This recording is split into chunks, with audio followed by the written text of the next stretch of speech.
night may be long and the dark may be deep, but the answers are there to be found. Whether it's the normal, the abnormal, or the paranormal, you're in the right place. Let's go beyond reality. Good evening, good morning, and welcome. It's Beyond Reality Radio. I'm J.V. Johnson. Jason, I swear, was supposed to be here tonight. I don't know if you're around in the Northeast, but there is some serious wind going on throughout New York State and into New England, and it's causing a lot of power outages around the Northeast. You know, fortunately, we have power here. I'm in Cooperstown, New York, and we're good. But Jason lost power a few hours ago, internet as well. So he's kind of living primitively at the moment. Yeah, I know people in the chat room talking about these winds. It got pretty crazy for a while, and I don't know if it's still going on out there or not. I know I think the worst of it's over, but a cold front came through because we had like 50 degrees. Was it yesterday? Yeah, I think it was yesterday. And tomorrow I think it's going to be like 10 degrees or something like that. You know, that's the craziness of living up here in the Northeast. The temperature swings are kind of insane. I wish they'd swing more to the warm side and less to the really cold side. I really, really do wish that was the case. Anyway, we've got a great show for you tonight. I'm actually very excited about tonight's program for a lot of reasons. Whenever we get a kind of unique topic, I get charged up about it. And tonight we're going to be talking with Steve Ubany. He is the author of a series of books called the Who Murdered series. And this series of books takes a look at very, very mysterious and high-profile deaths that were claimed to be either natural or accidents or some other explainable cause. And it takes a second look at those deaths. And his contention is that in many of these cases, there was nefarious individuals involved and foul play. There are two books out in the series currently. The first one he wrote was about Elvis. Of course, Elvis died in 1977 at the age of 42 years old. And the story, there are variations of it, but the story is basically that he had some type of coronary condition and died in his bathroom, of all places, during the early morning hours of, I think it was August 16th or 17th, one of those dates. And that is being challenged in this book, Who Murdered Elvis. The second book in this series is FDR. And then there are four others planned in this series, including JFK, Princess Diana, Tesla, and I'm not sure who the other one is. But we're going to be talking with the author of the book, Steve Ubany, during tonight's discussion. Of course, we'll take your phone calls later in the program if you want to voice comments. I know that there are people out there that have studied this stuff extensively on their own and probably have some insight and information. So we'll take those phone calls in the second hour of the program. Tomorrow night, another author will join us. R.L. Poole is his name. We'll be talking about his book, The Leedskalnin Codex, Breakthroughs in Understanding the Coral Castle. Leedskalnin, of course, is the last name of the gentleman who is credited with building. I say that a little bit uncertainly because how it was built is a little bit of a question. I think that's the whole idea. He certainly was the designer and involved in the building, but there are some questions as to whether he had help from supernatural sources, from extraterrestrial sources, or he had some powers himself. So we'll talk with R.L. Poole tomorrow night about the Coral Castle and the Leedskalnin Codex. That's his book. Wednesday night, Paul Selig will be here. He's an author, and we'll be talking about his new book called The Book of Freedom. It's the third book in the Master Trilogy. This book shows readers how to find full expression as the divine self through surrender and acquiescence to the true nature of their being. And then Thursday night's program, Joe McQuillan, also an author, will be talking about his story of searching for his son Christopher on the other side. His son passed away. I don't know the details, but Joe has been looking for his son for a long time, trying to reach him on the other side. So we'll talk about his journey and his experiences. That's Thursday night's program. A couple things I've got to mention. There'll be some traveling coming up for me. Let me grab my notes here so I know where and when. I'll be in Horror Hound Horror Convention in Cincinnati, May 15th and through the 17th. That should be a good time. Then New Jersey HorrorCon, March 29th through the 31st. And then Seattle Crypticon, May 3rd through the 5th. So we'll be traveling, and hopefully you'll get a chance to stop by and say hello if you're near any of those places. And then don't forget to stop by the Beyond Reality Radio website. It's just beyondrealityradio.com. We have a terrific Beyond Reality Radio coffee mug. It looks great. It's kind of mysterious, and it's black color with the red and blue logo on it. Really kind of cool. It's available for sale right on the website. Stop by my Facebook page. It's just JV Johnson on Facebook. You can find it a little easier if you type JVJ Paranormal. It'll show up. Give it a like. And then finally, we are racing toward 1,000 subscribers on our YouTube channel. Up 100 over the weekend. We are just a few away. We would love to have you go to youtube.com/C, that's the letter C for channel, /JV Johnson, and give that a subscribe. Subscribe to that. You don't have to turn on the notifications, but just subscribe for me, and we'll get those numbers up over 1,000 of what we've been trying to do, and I thank everybody that's done that so far. All right, so again, a great conversation coming up tonight. Steve Ubany talking about his Who Murdered series. 2 books out, more books on the way, and we're going to have a great conversation about all of that when we come back. It's Beyond Reality Radio. I'm JV Johnson. Did you know that online retailers like Amazon have constant deals that can save you money on the things you buy every day? It's no joke. Save 40%, 50%, even 80% on great products, and all you have to do is know about them. Noodle Shark is the way to be alerted when something good is coming your way. Noodle Shark is the social media page that lists great deals that not only save you money, but give you the deals before anyone else has them. All you have to do is find Noodle Shark on Facebook. Search it as The Noodle Shark. That's The Noodle Shark, because you deserve to save too. Become a shark and save. Our guest tonight, Steve Ubany, is the author of a series of books called the Who Murdered series. There are a couple of books out in the series currently. We're going to be talking about the death of Elvis Presley and the death of FDR. And then we'll also talk about some of the books that are scheduled to come out in this series that Steve is authoring as well. Steve, welcome to Beyond Reality Radio. It's a pleasure to have you on tonight.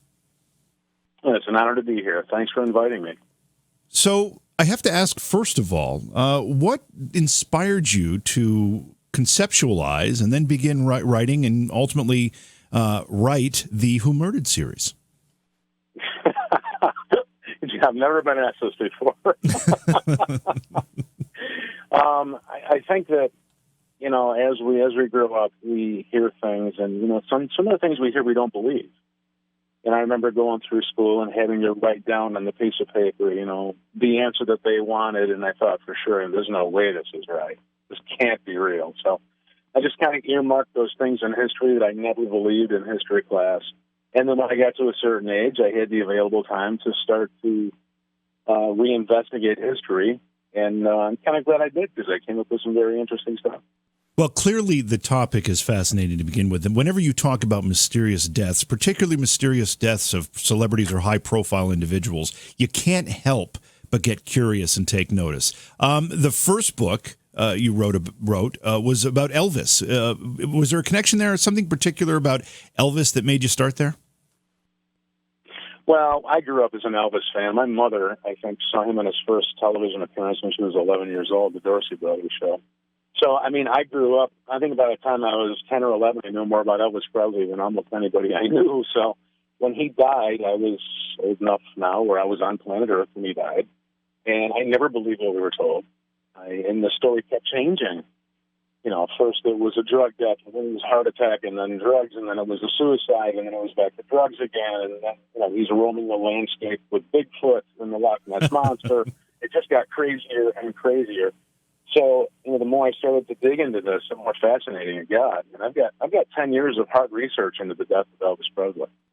We're certainly going to get into some more details, but I have to tell you, I too, growing up, was a Elvis fan, and I lived, breathed, slept, listened to Elvis constantly.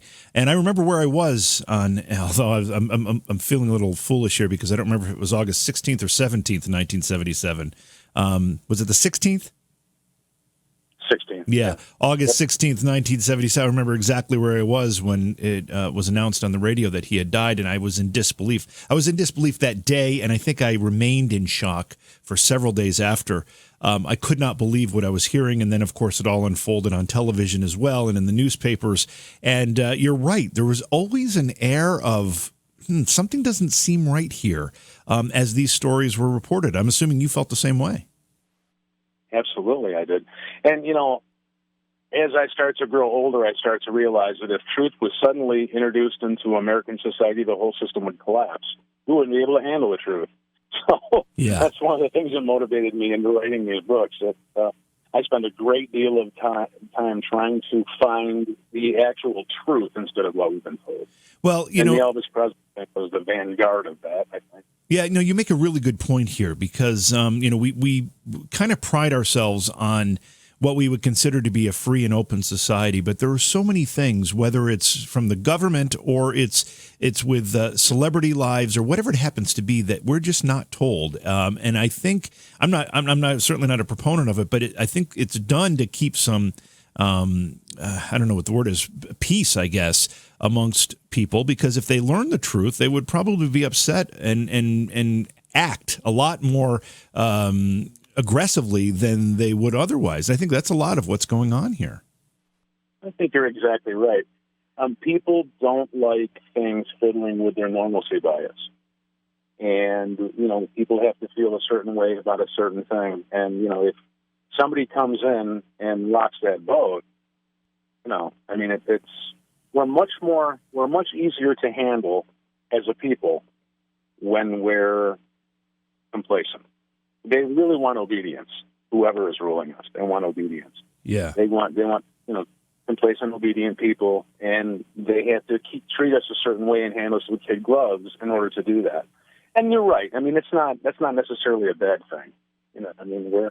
Sometimes it's on a need-to-know basis. So, I don't think that a lot of times we can handle the truth. Well, it's interesting. This is a little bit off topic, but I remember having a debate with a college friend of mine years ago about the Vietnam War, and he was taking the side that that the government should have been more forthcoming with a lot of the information, and I agree with that to a point. However, I also looked at it at that point thinking, you know what, there are military reasons why we shouldn't know everything. We probably shouldn't talk about all of these things, and I don't think everybody considers that. I think it's a great argument and it's a great debate, but I think there's some legitimate points on both sides. Yeah, I would have to agree with that. So there's some things we're just not. Yeah, let's talk about this Who Murdered series. Now, you decided one day you were going to start digging into some of these things. You planned and plotted how you were going to come up with a series of books. You called it the Who Murdered series. How did that genesis start? Did you pick the subjects of those books at that point, or has that been an evolving process? No, it's definitely evolving. I was just focused on. I was originally just going to be one book. I spent so much time on the Elvis Presley thing, and I dug into it, and I published one book, and I figured, okay, well, that was it. I murdered Elvis. I was done. People were going to think I was either a hero or a villain, based on the title and what they read. And unfortunately, people really liked the book. So that was it. I was over. It was done. And then the FDR book came up. And I said, well, wait a minute. Hold on a minute. How am I going to do this? And then I said, well, I might as well just do two of them, and I had volume 1 and 2. And then the more I started to look into it, there was 5. It wasn't 5 because it was a nice number to have, or 6 rather. I'm going to merge the two Elvis books here soon when I finish the series, hopefully this year. If it would have been 17 of them, it would have been 17. It just so happened that was the number. So they weren't picked ahead of time. They were carefully screened, and this is how I came up with it. I have a sense that as you continue to finish these books, other names are going to pop into your head, and you're going to say, well, you know what, this one should really be looked into as well. And when you have a successful, well-written series of books that answers questions like yours do, I can't imagine you're going to stop at 6. But hey, that's just me guessing. That's me speculating right now. I mean, all the books are written in a certain fashion, and they all follow the exact same formula. I lay out the case, I lay out the person's life, I lay out what we were told.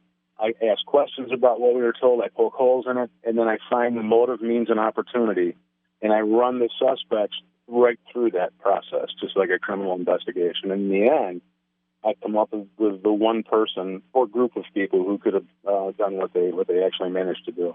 I imagine very interesting. Yeah, no, I imagine there's a bit of a checklist of criteria that you probably go through when you look at a potential subject. Can you share some of that? I mean, what types of circumstances have to exist around the death for it to be something that you'd want to write about? Good question. I stay away from as much political stuff as I can. I know FDR was a president, but I don't get into political mudslinging because, frankly, I think politics is a puppet show. Okay, it's just a great deal of bad acting. So I would find that to be in distaste. So I don't want to write about that. So I'm just going to leave it alone. So as far as the criteria, they have to have died in a certain way where it would lead someone to investigate something. You see what I'm saying? There has to be something there. I just can't find a person in history and say, let's see if I can find something there. Something, there has to be a quote unquote there. You see what I'm saying? Yeah, no, I do understand. There's got to be some. In the case of Tesla, for example, that's glaring what's going on with Tesla, and I think that all of them are really hot topics. But there's some that I just won't touch. People have got a hold of me and asked me to look into all kinds of things. Everything from the Clintons to his name escapes me. The one that went from Seattle with blew his head up with a shotgun. Kurt Cobain. Yeah. People have gotten a hold of me and they've asked me to look into all kinds of things, and some things I just won't touch because they either don't, they're not as red hot as they should be, so to speak. Yeah. There's political undertones, and I just don't want to do it. Yeah. They've been screened through all. I have to ask, you mentioned Kurt Cobain, but were there any others that you took a look at and thought, you know what, this just doesn't have the level of mystery that it did on the surface that people may think, but once I started digging into it, it's really kind of open and shut case. Any of those pop up? Not necessarily, because, I'm kind of good with history, and if it turns out that, it's not as red hot as I think it's going to be, I just avoid it. Mm-hmm. There's a couple of them I just won't write about. John Kennedy Jr., I started writing a book about him, and I got halfway into it, and I started to realize, you know what? This is a book I'm just not going to write. I just don't want to put my nose in that trough, Now, so I like to try and go where no one's gone. Yeah. When you say you didn't... Fascinating for me. It's fascinating for me, and I also think that for reasons involving the marketplace, I think it's good to do that. Now, when you say you started writing about JFK Jr. and then you decided not to, was that because of the political context of it, or did you not see something there that warranted discussing? There's absolutely no doubt in my mind that John F. Kennedy Jr. was murdered. No doubt there is in my mind, none. Mm-hmm. But it had political ramifications, and I just, like I said, I'm not going to put my nose in that trough. That's not my thing, so I stay out of it. So I got far enough into it where I realized, you got to pick your battles, and this is a battle I'm not going to pick. So, yeah, well, it's funny. It's funny you mentioned that. 100 hours to it. No, go. I'm sorry. We must have a little bit of delay here. It's funny you mentioned that particular one because I just saw something recently on that conspiracy, that death, that murder, if you will, and I didn't realize how much there was to it that just wasn't reported initially, or at least not reported thoroughly. So I find that one interesting as well. But the ones you picked, starting with Elvis, let's talk about Elvis Presley's death and what you uncovered down the road. Because if I remember correctly, and you can correct me if I'm wrong, in the early morning hours of August 16th, Elvis went into his bathroom and didn't come out alive. And from that point on, everything's kind of a little bit ambiguous and nebulous. It depends on who you talk to. Mm-hmm. Very much so. And the story keeps changing. They call the EMTs, and the lies in here are just incredible. The disinformation is incredible. We have people finding Elvis who are calling 911 from Elvis's commode telephone at a time when 911 didn't exist. I mean, the level of lies and that we have been fed are incredible. So the EMTs come, they take him out. Al Strada, one of his Memphis Mafia members, said, we think he OD'd. So, if all you have is a hammer, everything starts to look like a nail. So they spend so much time looking for this drug. They did 2 toxicology reports, one at the University of Tennessee and one in the neighboring hospital, which has never been named, but I thought was very interesting because Baptist Memorial didn't have the facilities to do that. So they're not finding, there's different levels of drugs. They didn't have, I'll run down the levels of drugs here. There's trace, there's therapeutic, which is what a doctor would prescribe you. There's toxic, which would make you sick. And then there's lethal, which of course would kill you. In the case of Elvis Presley, the first 2 toxicology reports didn't uncover anything over trace. So we're looking for these drugs, and they just don't exist in this case. So they're not satisfied with that. So they take tissue samples and they seal them off, and they send them to a 3rd toxicology report in Bioscience Laboratories in California, and they come back with, there was a 13 times the lethal level of codeine in his body, and this and that and the other thing, and that when that came out, that's when I really said, wait a minute, we've got a problem here. Elvis Presley was allergic to codeine. His dentist knew it, his doctors knew it. He would have he almost died in 1969 from anaphylactic shock because somebody gave him codeine. And his throat started to close, and he started to itch, and if they weren't on their toes, we would have lost him in 69. So I actually became very good friends with a man named Dan Warlick, who was not only the investigator at Graceland, he was also at the autopsy, and he was the one who dissected Elvis Presley's vocal cords. And he took his larynx out, and he examined it, looking for signs of anaphylactic shock to see if there was any swelling. So he's looking at this miraculously formed organ, and there was no sign of swelling there. Well, if there's no sign of swelling in the body, and the man is allergic to codeine, how did it show up in one and only one of the 3 toxicology reports? If it's not in the body, it can't be in the toxicology report. And if you go that far, that opens up a whole chain of questions. Who put it there? Why is it there? I mean, and the whole thing. So get yourself a piece of paper and a pen, people who are listening, and I'll tell you where you can get these books here in a minute. But so that's really what grabbed my interest in it. So in my conversations with Dan Warlick, who died last year, actually, I uncovered an awful lot of stuff. First of all, I thought I was the only person who knew it was murder. Turns out that I wasn't. Dan Warlick finally came out. When he read my book, he finally came to the realization that, there was foul play involved. Vernon Presley, Elvis Presley's father, the police have locked down Graceland. The body is at Baptist Memorial. They're starting the autopsy, and they come back. Dan Warlick, Jerry Stauffer, the district attorney, and someone else comes back to Graceland. The third man's name is escaping me. I'll come up with it. They come back to Graceland, and they're walking up the stairs, and they're going into Elvis's upstairs lair. Elvis, his Graceland was upstairs. It was a house in a house. Elvis, when he was by himself, he was upstairs. So they were going to his secret lair, and they see this white-haired, beefy man, doubled in half with grief, saying, "They've murdered my son." That person was Vernon Presley, Elvis's father. So when you go that far, you have to ask yourself, who's they? Where does this codeine come from? What the hell is going on here? Yeah. So when I run across things like that, that's pretty glaring. So Suzanne Lee, Elvis's co-star from Paradise Hawaiian Style, another one, a really good friend of mine. She lost her battle with liver cancer last year. She came right on television in Memphis in '78 and said, "When are we going to solve the murder of Elvis Presley?" And what happened to her was incredible. Someone shot at her. They burned her house down. I mean, this was really hot.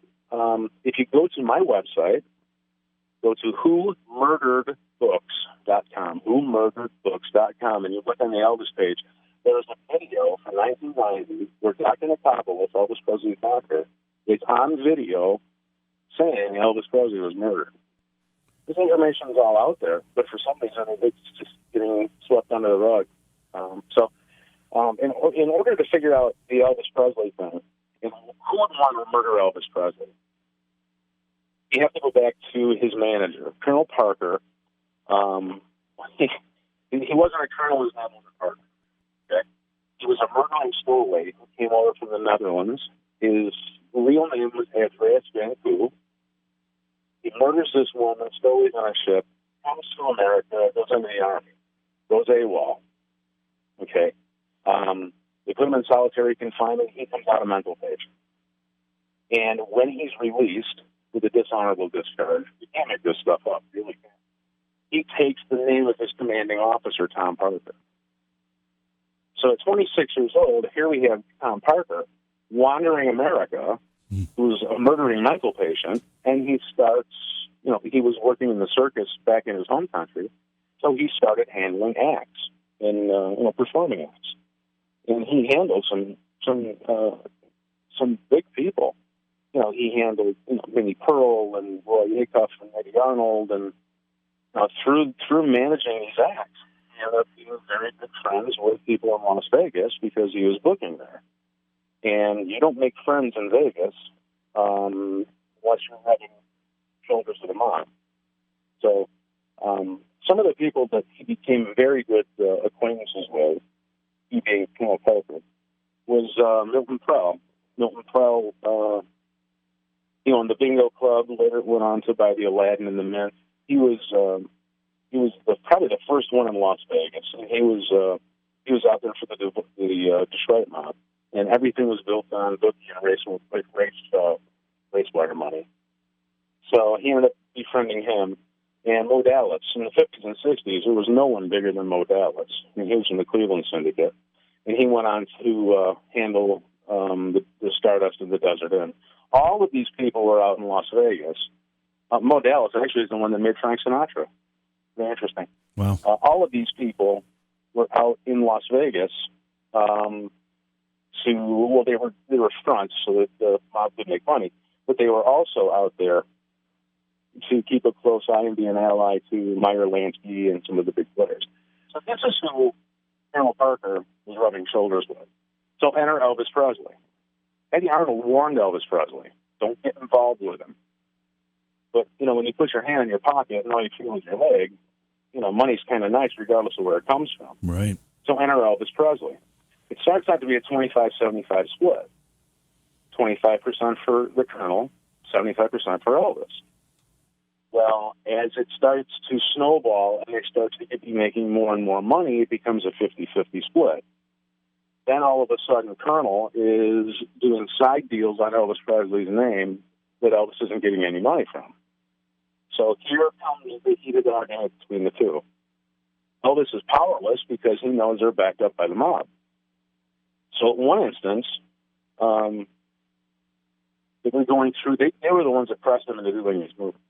And as a matter of fact, some of the movies were bankrolled by Mo Dallas. So kind of interesting stuff. Yeah. And Mo Dallas and Colonel Parker ended up being neighbors in Palm Springs. Long story. But our time is limited, so I'll cut back on it. So what are the contracts in the movie years? Elvis was furious. I know somebody who was in the room when this happened, but he swore me to secrecy. I won't mention his name. Elvis was reading these scripts, and he's furious. And he throws the scripts up in the air, and he says, last movie I was a race car driver. The movie before I was a speedboat racer. This one I'm a motorcycle racer. It's the same damn script. And he said, I'm not going. I'm not going to shoot this. So the next day, Colonel came up, the record company came up, the people from the motion picture company came up, And they sat him down and they told him, you're going to do this or you're not going to do anything else. And they weren't threatening his career. So here's Elvis Presley basically in a velvet jail. Wow. One of the most talented people on earth in a velvet jail. He can't do anything. So the Radical 60s come around, and Elvis is still in this jail. The movies have ended, and Elvis feels compelled to go see Richard Nixon because he didn't like the turn that America was happening in the Radical 60s. And he was a very patriotic guy, and he wanted to see if he could help. So he went to see Richard Nixon, and Richard Nixon made him a federal narcotics agent with a secret badge. And he said, look, I help out only if nobody knows about it. So they both agreed. Elvis gets his federal narcotics credentials, and it's leaked through one of the newspapers out. It was the Washington Post, I believe. Presley gets narcotics badge. And all of this, there's pictures of all of this in my book. And I'll say again, to order the book, go to whomurderedbooks.com. And it's a hell of a book, it really is. So here we have Elvis with federal narcotics credentials. Here we have his manager in the mob. What does Nixon ask him to do?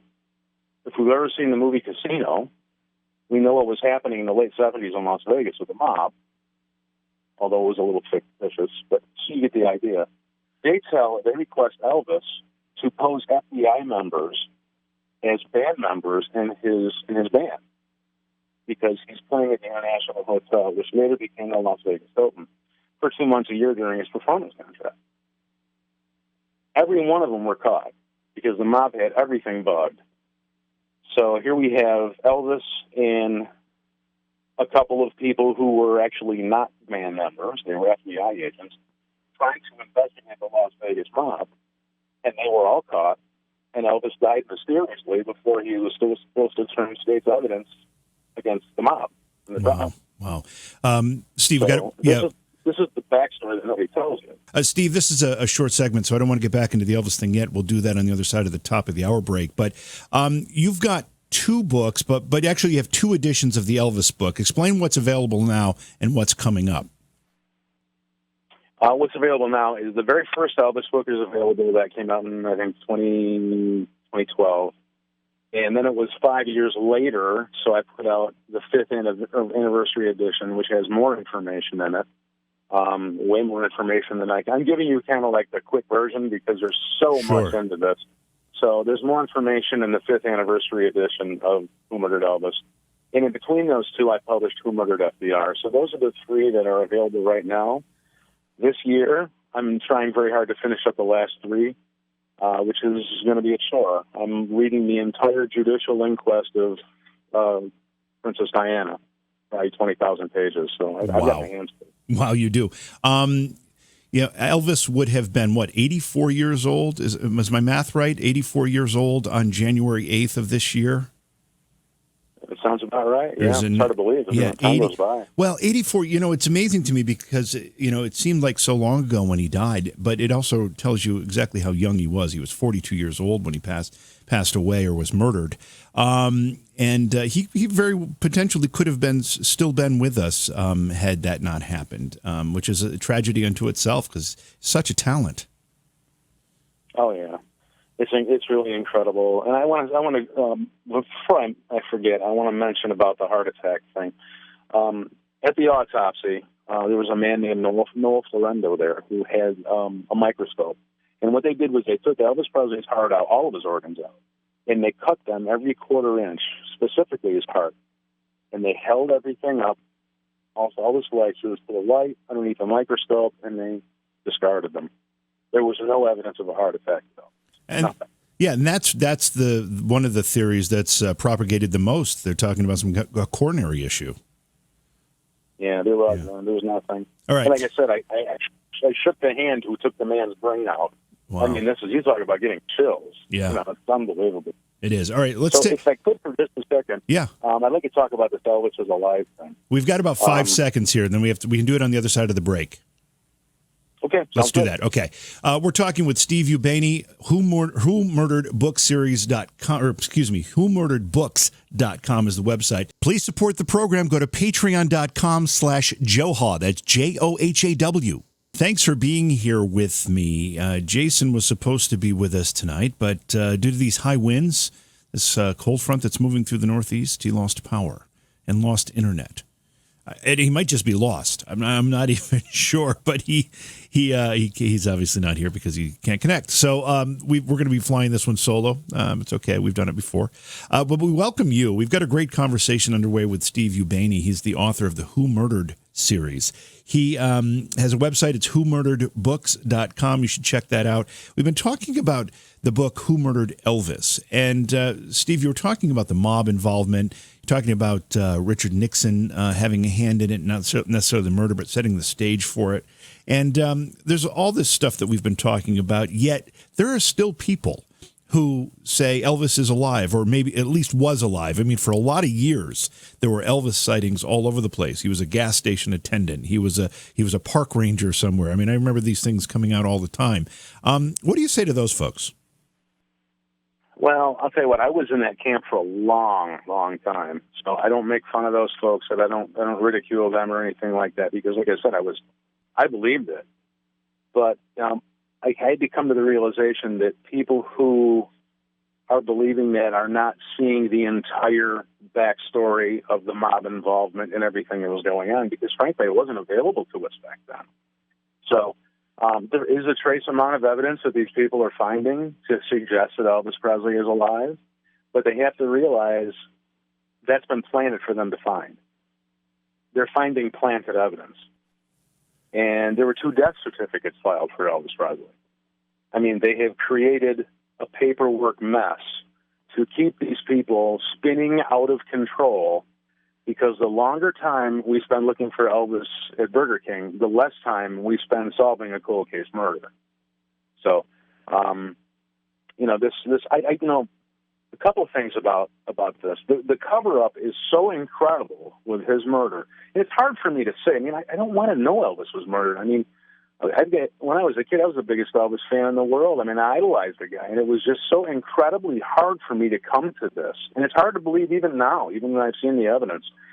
But, we have to come to the realization that Elvis was involved in some things that were far beyond his control. And people say, he was fat and he was out of shape and he was this and that. And, that was so easy for them to sell that story because of what was going on. I want to address that for a minute. Elvis Presley had a birth defect. It was a twisted colon. And if I'm a doctor and I prescribe you uppers, you'll get the runs. If I prescribe you downers or certain medications, you'll become constipated. So you take constipation with a twisted colon.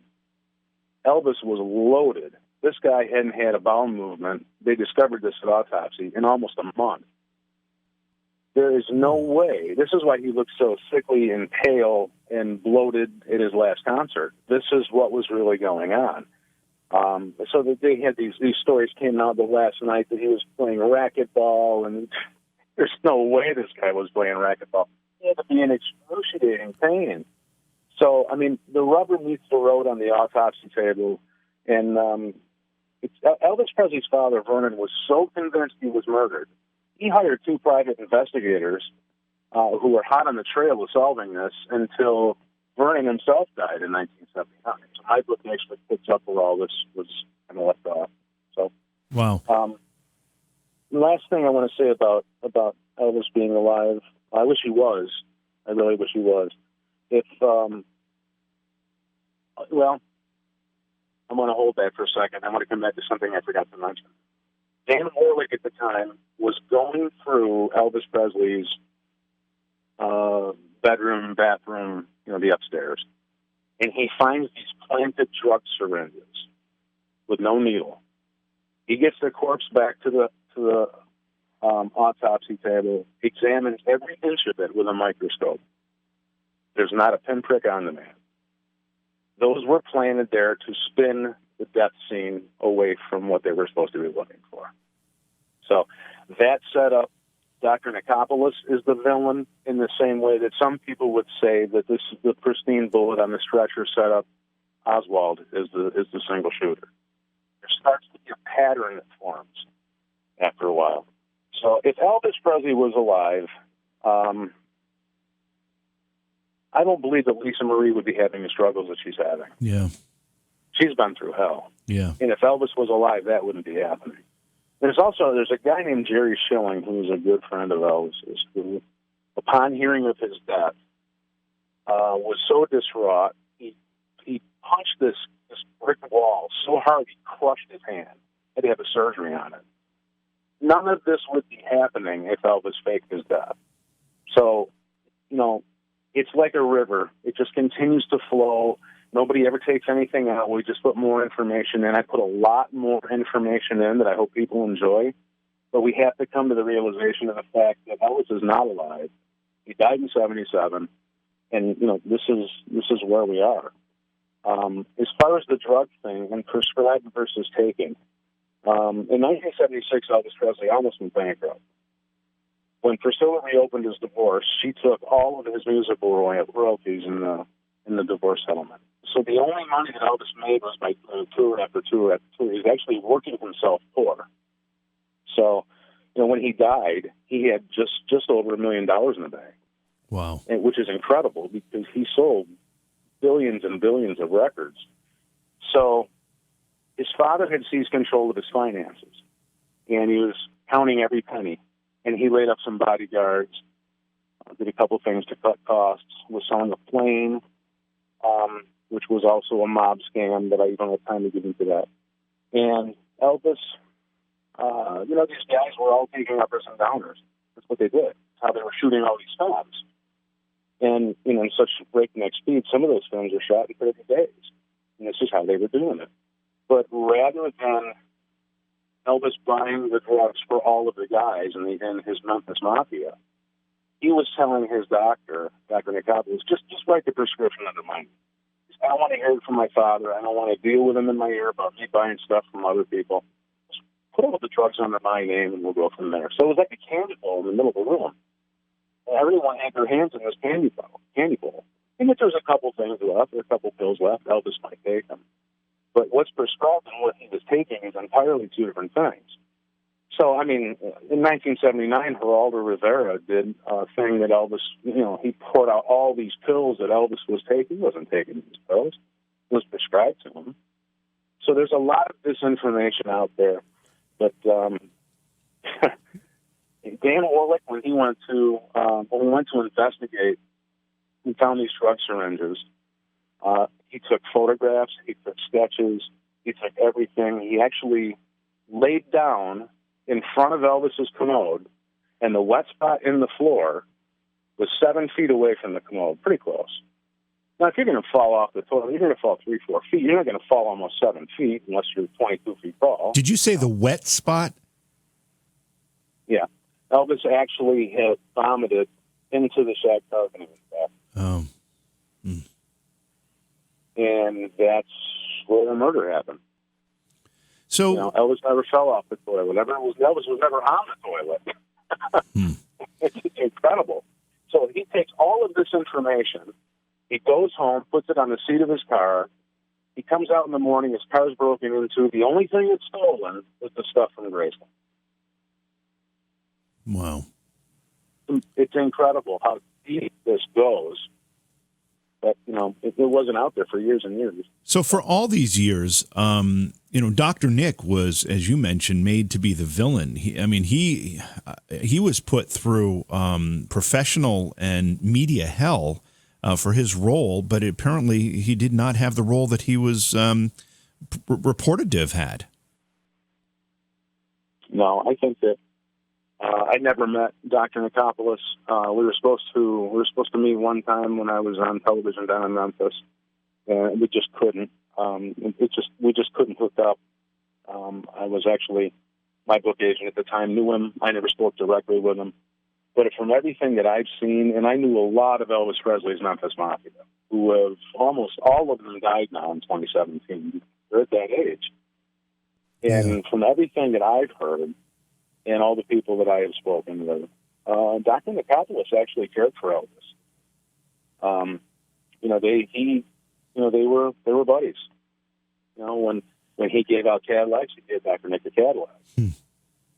So it wasn't a thing where, and this is what I do in my book. I take the suspects and I screen them through motive, means, and opportunity. And everyone that I screen out and I eliminate would have benefited from a lot of Elvis Presley because they're all on his payroll, including Dr. Nicopoulos. Right. So I do think that Dr. Nicopoulos got a bad rap. I think he cared for Elvis. I don't think he was up to anything sinister. I don't believe any of that was really his fault. But of course, that's just what I've uncovered. So, yes. Really so who found Elvis's body? Because his girlfriend Ginger was in the bedroom at the time.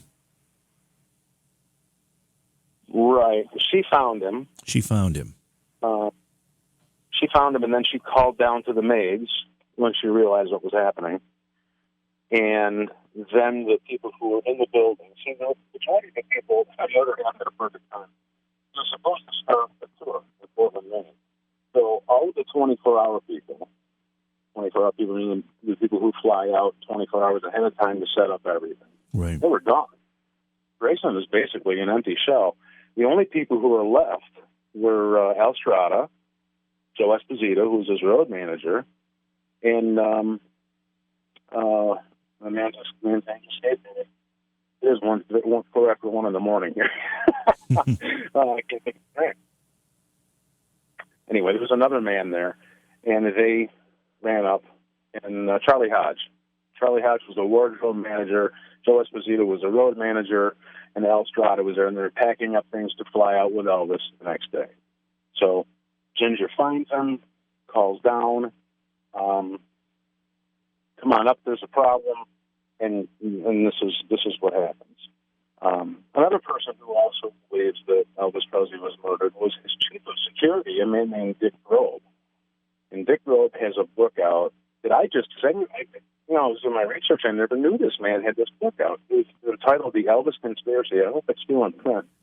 But Dick Grobe lives in Las Vegas, and he could never figure out, someone from Las Vegas, someone from Graceland, called the National Enquirer with this big story that Elvis was dead, come quick and bring money. And here comes Ginger down the stairs, made up like she's going to a mannequin parade.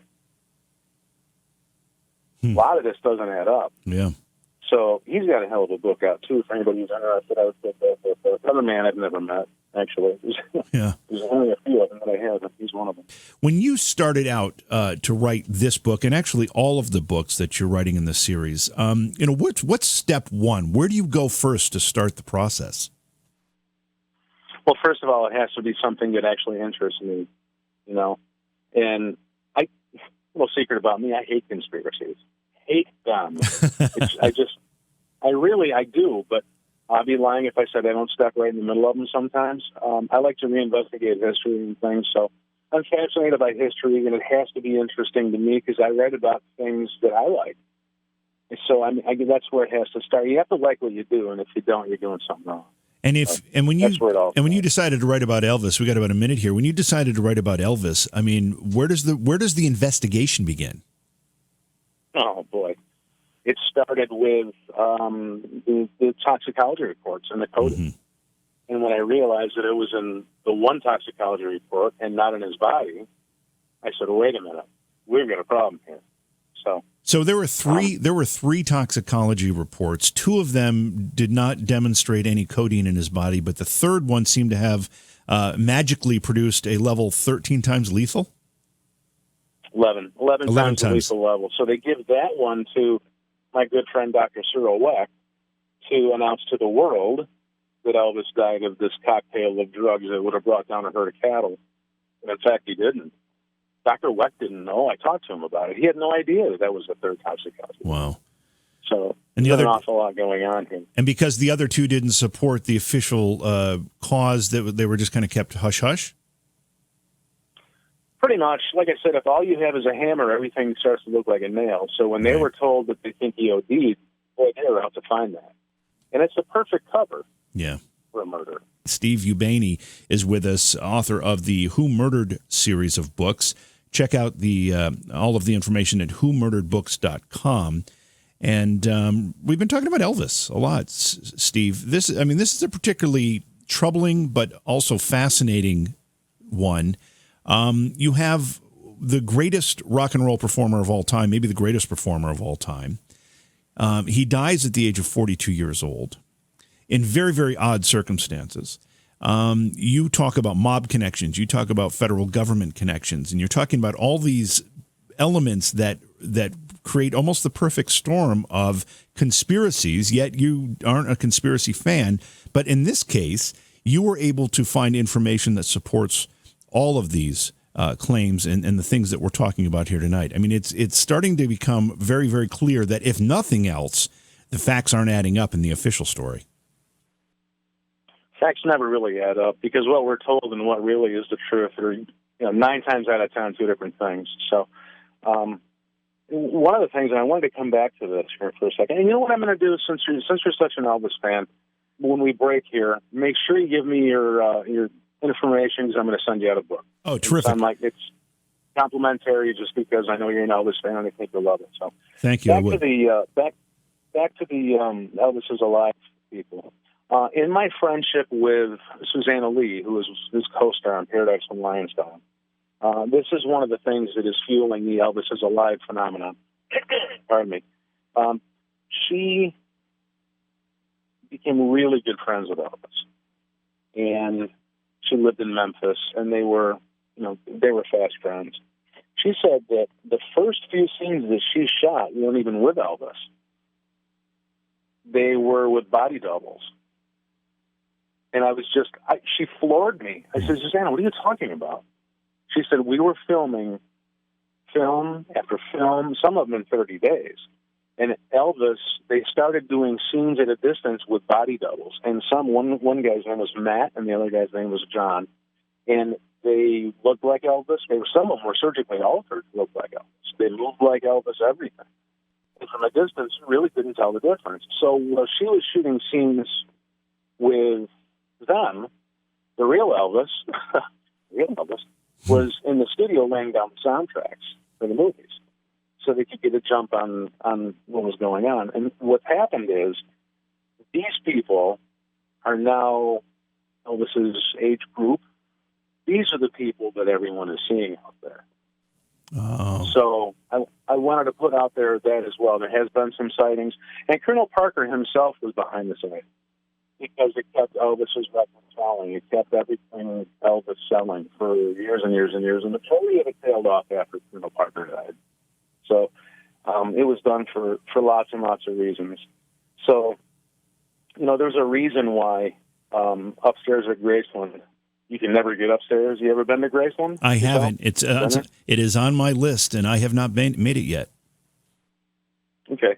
Well, try and get upstairs in Elvis's upstairs lair and see what happens to you. No one's allowed up there. No one's allowed up there. How many people do you want walking through a crime scene? Yeah. No one's allowed upstairs. And it starts to actually make sense when you think about it.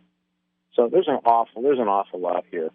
And I've heard people say that Elvis OD'd, and it's just impossible. Elvis was in '69 when he almost died of an anaphylactic shock with the codeine thing. It horrified him.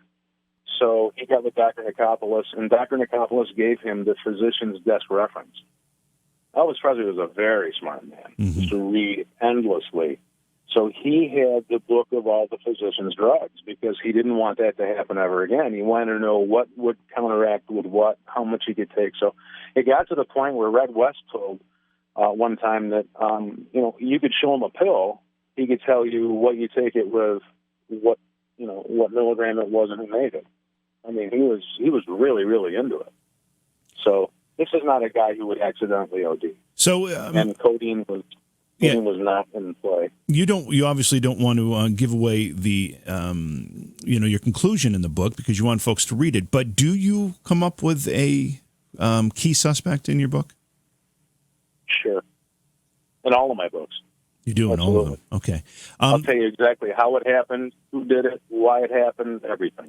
Let's turn the topic because we only have about we got a little less than 10 minutes left together. The other book that you've got the Elvis, the revised Elvis, but you also have a book on FDR. Now, FDR, obviously a 4-term president, saw this nation through World War II. I mean, I guess the first question is who would want to kill this man? And I mean, he was not a healthy man. How was this not natural causes? We're going to cover all this in 10 minutes? I know. We're going to have to skim the surface here. Well, what happened with, oh boy, where do I even begin in 10 minutes? Because this is as in-depth as the Elvis Presley book. His FDR was being slowly poisoned from people within the White House. And I know that sounds crazy, but there were people who wanted him dead. He died in the presence of 2 Russian spies. Elizabeth Shumatov, who was a painter, who was doing his portrait, was a Russian spy. Her photographer, Nicholas Kubakinsky, was a Russian spy. And you talk about Russians in the White House, or communists in the White House. They were all over the White House, and they had infiltrated every single... There were 15 high-ranking officials within FDR's White House, and they had infiltrated. There were everyone from Harry Dexter White to Alger Hiss to Ward Pigman to, everywhere. So I'll run down some of the places that history tells us that they were found in. The Agricultural Adjustment Administration, the Attorney General's Office, the Department of State, the National Labor Relations Board, the Labor Advisory Board, the War Production Board, the Price Administration, the U.S. Treasury Department. We had communists in the Treasury Department, and the Public Welfare Committee. So he's inundated with communists. And how this happened was when the Roaring Twenties economy tanked, Stalin wanted to get into America big time. So he extended invitations to people in the news media, academia, arts and entertainment, people in political office to come over to the Soviet Union so that he could show them this wonderful new society of communism where the government cared for you cradle to grave. There were no rises and spikes and falls like capitalism. And what he did is he ended up taking them to phony villages, Potemkin villages. That's where the name came from. And they were towns that obviously they could only go where their Russian tour guides or tour guides took them, I guess, chaperones. Escorts, and they showed them floating. Right, there you go. That's where I was looking for. He goes, wait. So they took them to these phony villages and showed them how great this worked, and they sent them back with pamphlets and information of the Communist Manifesto and how to transform America from a free society to a communist society. One of the things that they did when they came back was start the CPUSA, the Communist Party of the United States of America, which is still in existence, and it's on 23rd Street, I believe, in New York City. And you can go there, go to cpusa.org. They're still very, very vibrant. So when I say this about communism and FDR loved communists, he loved communism. They didn't know anything about evil empires. It was the Walt Disney version of communism. They thought it was this new great thing that nobody thought of before, where everyone was cared for. Hey, right, who wouldn't like this, right? So he dies in front of, I'm trying to make sense of this in 10 minutes. He dies in front of 2 Russian spies. Elizabeth Shumatov, the painter, her husband, Leo Shumatov, was commissioned by the Russian government, according to her book, on a secret mission for the Russians. And, they surround themselves with other defected Russians. And there's Russians all around. We talk about Russians in the White House today. Wow. History is really repeating itself. So when you look at FDR, he had steadily started to get sicker and sicker, starting from the Tehran Conference in 1943, ending in the Alta Conference in 1945. And the pictures are all in my book. He goes to Tehran. He's a very healthy, got the twinkle in the eye, very sharp guy. He goes to Yalta. This man is a walking corpse. Yeah. You can see it in his face. Yeah, you can see it in his face. Sure, absolutely.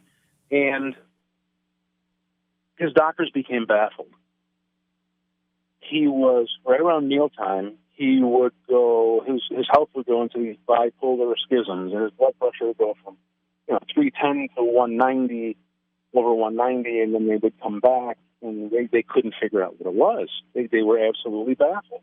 So they took him to the doctor of the day, and,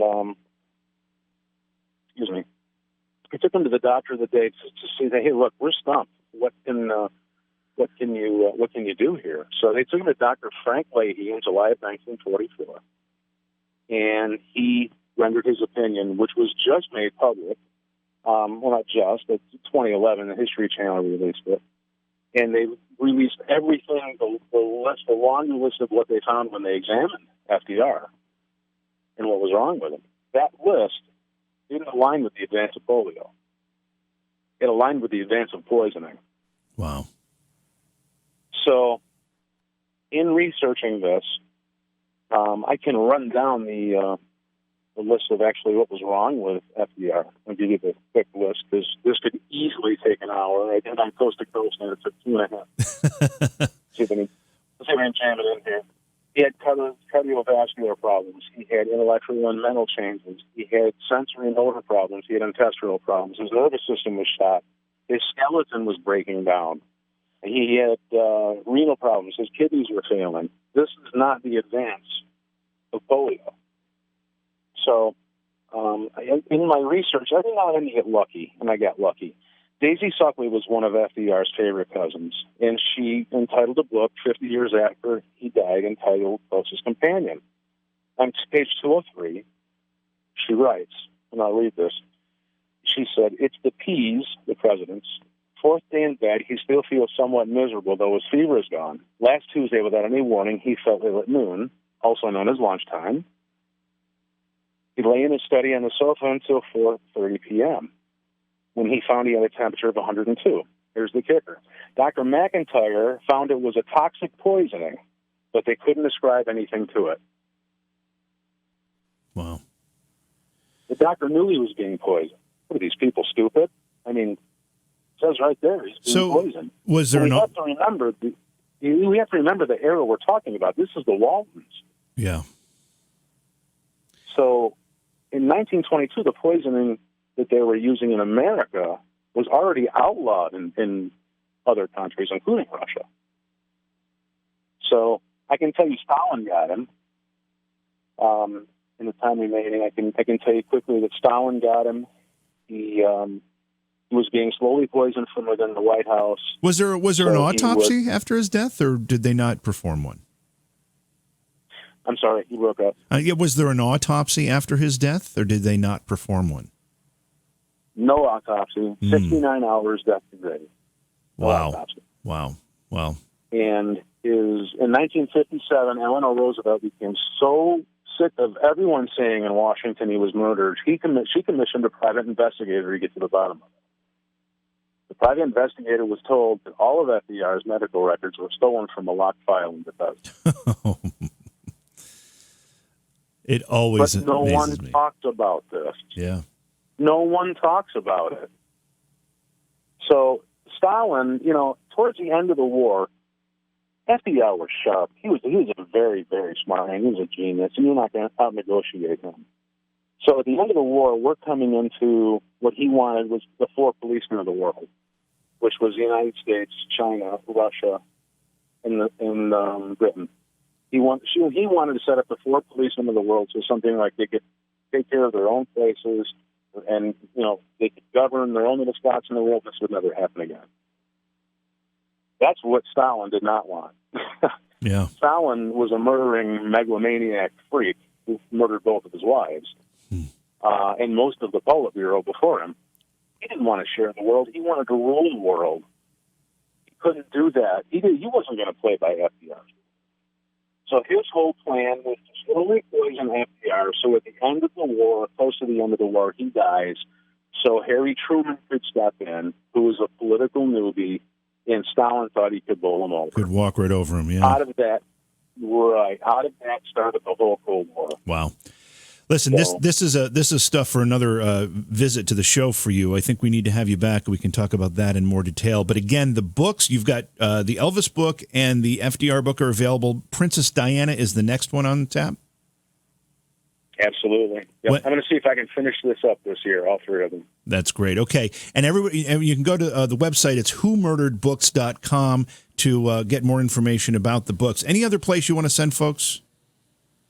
No, go to my website. I'm currently fighting with Amazon because I don't like how much they're taking. Yeah. They're taking out. And it's forcing me to inflate my prices, and I don't want to do that to people. Right.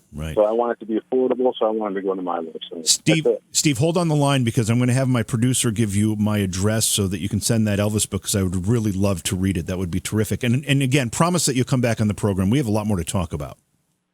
I would be honored to come back on your program anytime. Great. Thank you so much. Steve Ubany. Again, the website is whomurderedbooks.com. And right now you can get Who Murdered Elvis and you can get Who Murdered FDR. The Princess Diana book is coming out. Then there's a JFK book and a Nikola Tesla book. All great stuff. We're going to take a break, come back, and wrap things up in just a moment. It's Beyond Reality Radio. Don't go away. Looking for our guest's book? Go to Amazon.com/shop/JVJTaps. Thank you, everybody, for being here. Don't forget to visit the website, BeyondRealityRadio.com. Also, check out my Facebook page at JV Johnson on Facebook. You can find me also at JVJ Paranormal. And if you haven't found the YouTube channel, stop by there. It's youtube.com/C/JV Johnson. I'm sure if you just search JV Johnson, you'll find it as well. Something like 300-something videos on there, refeeds of this program and other videos. So that's going to do it for tonight. Beyond Reality Paranormal is hosted by J.V. Johnson and produced by Orion Palmer and Slick Eddie Edwards. Like us on Facebook and subscribe to our YouTube channel. Please consider supporting the program either through your podcast platform, click on the link in the description, or on Patreon at Joha Productions. If you'd like to be a guest on Beyond Reality Paranormal or you have a recommendation for a guest, contact our producer, Slick Eddie Edwards. Eddie is spelled with a Y at slickeddieedwards@gmail.com.